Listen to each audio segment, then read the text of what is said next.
वीर वीरमदेव राजकीय स्नातकोत्तर महाविद्यालय जालोर के यूट्यूब चैनल पर आप सभी का स्वागत है। प्रिय विद्यार्थियों, जय नारायण व्यास विश्वविद्यालय जोधपुर के पाठ्यक्रम एवं हिंदी साहित्य से संबंधित समस्त प्रतियोगी परीक्षाओं के लिए काव्यांग विवेचन के अंतर्गत छंद महत्वपूर्ण विषय है। छंद पर बहुत से प्रश्न पूछे जाते हैं। आज हम छंद का सामान्य परिचय, छंद के अंग और विभिन्न छंदों के लक्षण और उदाहरणों के बारे में बातचीत करेंगे। प्रमुख छंदों के अंतर्गत दोहा, सोरठा, चौपाई, रोला, इंद्र वज्रा, मंदाक्रांता, उपेंद्र वज्रा, मदिरा सवैया, मतगयंत सवैया, दुर्मिल सवैया, मनहरण, देवगनाक्षरी, इन छंदों के ऊपर हम विस्तार से बात करेंगे। परीक्षा में अक्सर यह प्रश्न पूछा जाता है कि छंद क्या है। तो छंद के सामान्य परिचय के रूप में हम यह समझते हैं कि किसी भी कविता में जो लय होता है, उसका जो बहाव है, उसकी जो रंजकता है, छोटी बड़ी ध्वनियाँ हैं और उस कविता में निहित शब्दों की जो लघु गुरु मात्राएं है, उसका उच्चारण है, उसकी जो व्यवस्था है, शब्दों का समायोजन, सामंजस्य छंद के अंतर्गत आता है। आचार्य पिंगल ने छंदः शास्त्र की रचना की है। छंद के बारे में तमाम जो ये नियम हम पढ़ते हैं वो छंद शास्त्र के अंतर्गत आता है। बात यह है कि किसी भी अच्छी, सच्ची, व्यवस्थित और समायोजित कविता की जो कसौटी है वो छंद है। कविता में छंद का बड़ा महत्व है।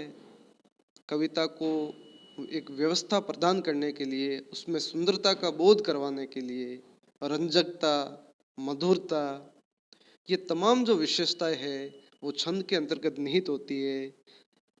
हम देखते हैं भक्ति काल के जो संत कवि हुए हैं, उनकी वाणियों में उनके पदों को आज भी है जो लोगों द्वारा बड़े ही चाव के साथ गाया जाता है और वो कंठस्थ भी हो जाते हैं। तो एक कविता को निश्चित रूप, आकार, व्यवस्था प्रदान करने के लिए छंदों का बड़ा ही महत्व है। प्रिय विद्यार्थियों, छंद के प्रमुख अंग के बारे में हम यदि बात करना चाहें तो इसके अंतर्गत यति, गति, तुक, मात्रा, गण इत्यादि छंद के प्रमुख अंग माने जाते हैं। यति, गति, तुक, मात्रा और गण, इनका सामान्य परिचय हम पढ़ते हैं।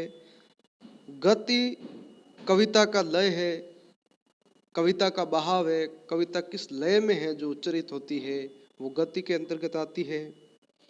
यति, जब हम कविता बोलते हैं, पढ़ते हैं, तो उसमें जहाँ विश्राम लिया जाता है, जहाँ आराम लिया जाता है, वो यति के अंतर्गत आता है।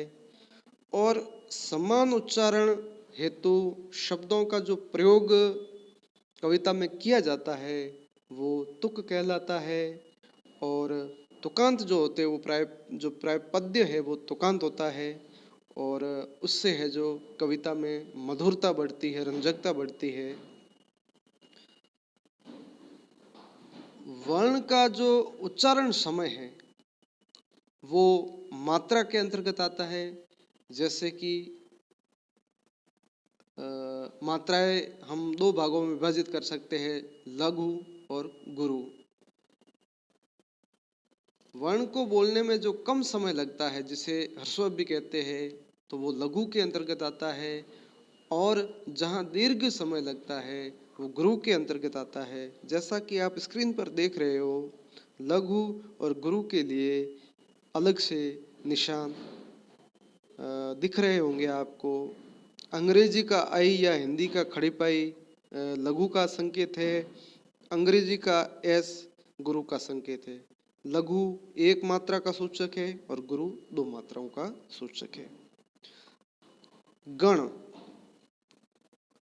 मात्राओं वर्णों की संख्या या क्रम की जो सुविधा है उसके अंतर्गत वर्णों का जो 3 वर्णों का समूह है वो गण कहलाता है। मात्राओं की संख्या है, उसका जो क्रम है, तो उसकी सुविधा के अनुसार जब वर्णों को समूह में बांटा गया है, या सीधा सा जो अर्थ है वो यही है कि 3 वर्णों के समूह को गण कहते हैं। अब इसे समझने के लिए एक सूत्र है, य माता राज बान सलगा। इस सूत्र के आधार पे गण 8 प्रकार के माने गए हैं। आप देख रहे हैं य माता राज बान स तक ये तो 8 गण हैं, और ल और गा ये क्रमशः लघु और गुरु मात्राओं के संकेत है। अब कौन से शब्द में कौन सा गण है, इसको निर्धारित करने के लिए इस सूत्र का प्रयोग होता है। जैसे कि म गण है या य गण है। हम य गण की बात करें तो य गण के पीछे वाले जो 2 वर्ण हैं इसके आधार पे हम मात्रा का निर्णय लेंगे। जैसे कि य में 1 मात्रा है, मा में 2 मात्रा है और ता में 2 मात्रा है, तो इसका अभिप्राय यह होगा कि य गण में लघु गुरु और गुरु का समायोजन या संयोग होता है। ठीक उसी प्रकार से म गण में मा तारा है तो क्रमशः 3 गुरु मात्राओं का संयोग होगा। इस प्रकार से इस सूत्र के आधार पे है जो हम गणों का निर्धारण करते हैं। अब बात करेंगे गण के प्रकार। ये गण की जगह आप है जो इसे छंद पढ़िएगा। छंद 3 प्रकार के प्रमुख रूप से माने जाते हैं, मात्रिक छंद, वर्णिक छंद और मुक्त छंद। जहाँ मात्राओं की संख्या निश्चित होती है वो मात्रिक छंद होता है, जैसे चौपाई है, गीतिका है, हरि गीतिका है, और भी इसके साथ अन्य बहुत से छंद आते हैं। जहाँ वर्णों की गणना के आधार पे छंद गिने पढ़े जाते हैं वो वर्णिक छंद कहलाते हैं। और मुक्त छंद में छंद मुक्त कविता होती है। भक्ति काल तक तो ये प्राय पढ़ने सुनने में नहीं आते, लेकिन आधुनिक काल में जैसे ही हम छायावादी कवियों को पढ़ते हैं, विशेष तौर पे निराला की जो कविताएं हैं जिसमें स्वच्छंद गति है, जिसमें भावपूर्ण यति है, तो वो छंद से पूर्णतया मुक्त है, इसलिए उसे मुक्त छंद कहते हैं। दोहा छंद के सामान्य परिचय के अंतर्गत जब हम दोहे के लक्षणों की बात करेंगे तो दोहा एक अर्ध सममात्रिक छंद है। शब्द से ही स्पष्ट है, अर्ध सम यानी आधा समान मात्रिक छंद, जिसके अंतर्गत 2 पंक्तियां होती है, इसके 4 चरण होते हैं, और विषम चरणों अर्थात प्रथम और तृतीय चरणों में 13 मात्राएं एवं सम चरणों, सम यानी समान दूसरा और चौथा जो चरण है उसमें 11 मात्राएं होती है। और इस तरीके से है जो दोहे का निर्माण होता है। इसके उदाहरण यदि हम पढ़ना चाहे और इन लक्षणों के आधार पे, इस उदाहरण के आधार पर यदि दोहे को समझना चाहे तो उसका उदाहरण है जैसा कि आप स्क्रीन पर देख रहे हैं, राम नाम की लूट है, लूट सके तो लूट, अंतकाल पछताएगा, प्राण जाएगा छूट। इसमें जो पहली पंक्ति है उसका जो प्रथम चरण है, इसमें यदि मात्रा की गणना करें तो राम जहां लिखा हुआ है तो राम में गुरु है और म में लघु है, तो ये 3 मात्रा हो गई एक शब्द में। तो इस तरीके से क्रमशः हम मात्रा गिने तो रा में 2 हो गई, म में 1 हो गई, तो ये 3, फिर ना में 2, 5, और म में 1 हो गई तो 6 हो गई, की में 2 हो गई तो ये 8 हो गई, लू में 2 हुई तो ये 11 हो गई।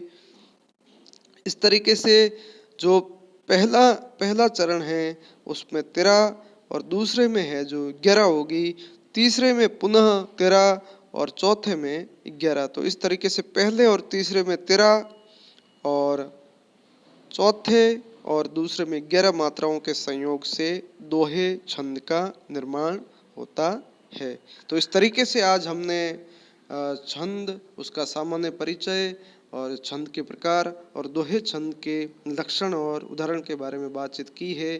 इससे अगले के वीडियो में निर्धारित पाठ्यक्रम के अनुसार हम छंदों के बारे में विस्तार से बातचीत करेंगे। बहुत बहुत धन्यवाद, शुभकामनाएं।